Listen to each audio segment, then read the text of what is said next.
Gjykata e posaçme kundër korrupsionit dhe krimit të organizuar ka vendosur të lërë në burg Fation Kristin Aleksandr Buzhjokën, Petrit Çakrin dhe persona të tjerë të përfshirë në dosjen që lidhet me rrëmbimin dhe vrasjen e Renis Dobrës.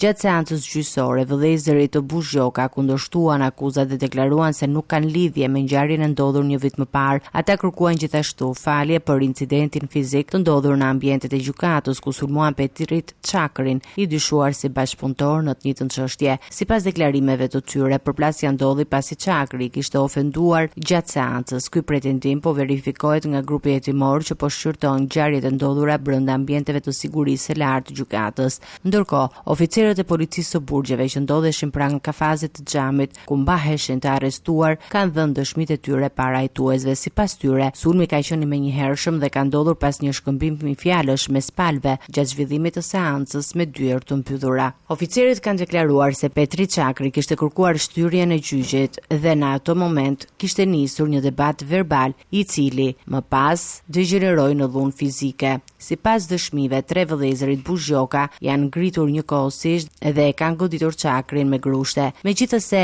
efektivët e policisë së burgjeve ndërhyn menjëherë për të neutralizuar situatën, i dëmtuari pasi pësoi lëndime që ekspertiza mjekoligjore i ka klasifikuar si plagosje të lehtë të kryer në bashkëpunim. Pas incidentit, Petrit Çakri mori ndihmë mjekësore dhe depozitoi kallëzim penal ndaj autorëve të dyshuar të sulmit. Nga ana tjetër, janë marrë në pyetje edhe vëllezërit të Buzhjoka, ku sipas burimeve hetimore, njëri prej tyre ka pranuar se e ka goditur i pari pas ofendimeve që pretendon se janë bërë ndaj familjarëve të tij. Ngjarja ka ngritur pikpyetje edhe mbi sigurinë e ambienteve në gjykatën e posaçme, ndërsa hetimet vijojnë paralelisht me dosjen kryesore për rrëmbimin dhe vrasjen e Renis Dobrës. Të gjithë arrestuarit vazhdojnë të mohojnë përfshirje në krim, për të cilin po hetohen, ndërsa SPAK po vijon mbledhjen e provave për zbardhjen e plotë të ngjarjes.